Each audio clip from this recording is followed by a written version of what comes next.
I'm going to try to make this super quick because this has been in my mind for days to come teach.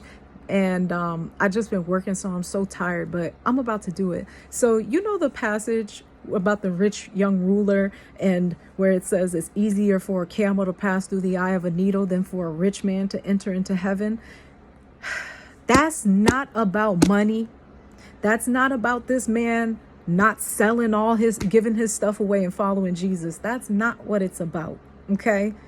This passage is an invitation for us to enter into the spiritual realm, meaning enter into 5D thinking to understand what God is actually saying. Okay. I know y'all are probably like, Precious, what you talking about? I'm about to tell you, baby. So this Bible verse, right? This passage, people always, and I know there's historical context to this, whereby there was a passageway when you would enter into, I'm not sure if it was Galilee. I'm not sure exactly which passage it is. Okay. But where you would enter into a small arch, and in order to enter into the city, you would have to take all the bags off of your camel so that he could squeeze through that small passage. So there's a lot of different teachings that I've heard over the years where it's like, yeah, the camel had to get on his knees to get through the hole, which shows you got to get on your knees and worship God. No, that's not what it's about. So I'm going to read it just like this. So when things don't make sense in the Bible, usually it's an invitation to enter into the 5D and or the spirit realm or into the mind of God, because you can't take a passage that says it's easier for a rich man to pass. It's easier for a camel to pass through the eye of a needle than for a rich man to enter into heaven, and then also hold the context of the God who goes, I come to bring you life and life more abundantly, and also the God that made pretty much all the patriarchs and matriarchs in the Bible rich, or gave them abundance, or gave them position, or gave them title, and then go, well, it says that it's easier to pass through the eye of a needle than for a rich man to enter in. Like, if we hold those two to be true at the same time, that's entering into a state of cognitive dissonance. And that's not what we're going to do today. Okay. So let's do this, right?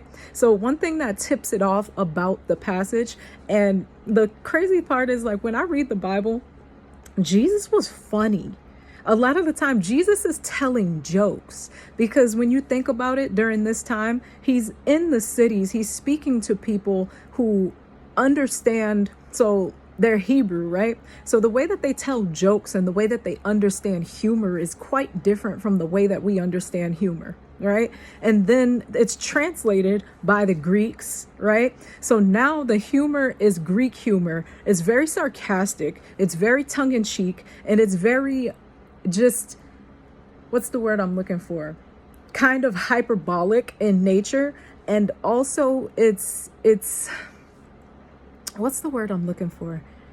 Anyway, I don't want to make this 100 years long, because I know I could go on forever. So when the rich young ruler walks up to Jesus, he goes, what can I do to enter in, right? So we're going to start. This is Matthew chapter 19, verse 17 to 27. I'll always like to read more than I have to for the sake of context, but for the sake of time, I'm not going to read all that. I'm not going to do it.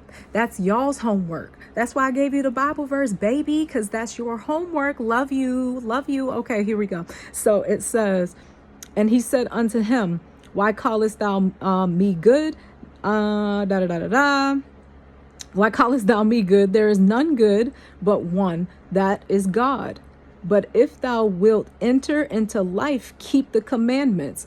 And then he says this, he saith unto him, which, that's the rich young ruler, what commandments do I got to keep so I could come up in the party, Jesus? Which ones I got to do? I'm going to do it right now. Jesus says to him, right? It says, thou shalt do no murder. Thou shalt not commit adultery. It's dark in here, so I'm reading like I don't know how to read, because I don't want to turn the light on. But that's another issue. Anyway, thou shalt not commit adultery. Thou shalt not steal. Thou shalt not bear false witness. Honor thy father and thy mother. And thou shalt love thy neighbor as thyself. And then the rich young ruler says to Jesus, the young man saith unto him, All these things have I kept from my youth and up. What lack I yet? He's like, I already do that, Jesus. I do all the stuff you just told me. I don't do none of those things. I listen to my mama. I don't be lying. He's like, I'd already do that, Jesus. I'm already up in the club. I'm already good. I'm already good. I work so hard every day to be good so God will like me. I already do that stuff. And then watch what Jesus says. It says, Jesus said unto him, if thou wilt be perfect, and that's the word, if thou wilt be perfect. Can he be perfect? Can I be perfect? Jesus himself in verse 17 here says, why callest thou me good? Nobody's good except God. So now this one's like, oh, I'm already good. I do all that. So Jesus doesn't tell people to do things most of the time. When you really read what Jesus is saying, he doesn't tell people to do things. He leads people to conclusions by testing their own he basically breaks their cognitive dissonance by making them think about what they believe, if that makes sense. So here it goes. Jesus said unto him, if thou wilt be perfect, go and sell that thou hast and give to the poor, and thou shalt have treasure in heaven, and come and follow me. So that's it right there. So we go, oh, in order for me to be loved by God, I have to do all these things, because we all know that humans are called human doings, right? Not human beings, but human doings. No, we're called human beings because this isn't about a thing that you do or an action that you do. It's about a state that we're in. And the state that we're in while we're here before we come to the knowledge of the truth, which is that Jesus Christ came, he lived and he died, right? And he rose again, and he basically took our place. So he became sin for us. And that's what makes us perfect, by believing in what he did. We accept the free gift of what he did for us, accept the free gift of what he did for us, and just walk away. Live your life. Be happy. Feel the love of God. Truly, truly feel the love of God.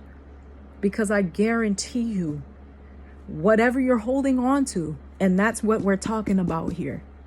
So when it says sell everything that you own, whatever you're holding on to, whatever good work or good deed or habit that you've abstained from, that you think makes God see you as good because you because you're either doing it or you stop doing it, that's not the secret sauce.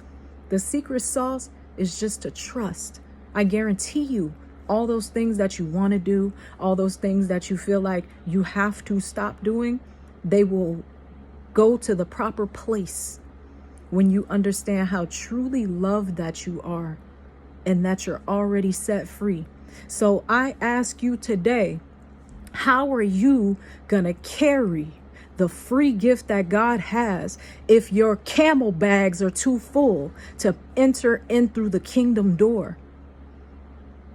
If your bags are too full, right? Listen to what I'm saying. If your bags are full, there's no space for the free gifts that God has. And with that, I could just drop the whole mic. I'm gone.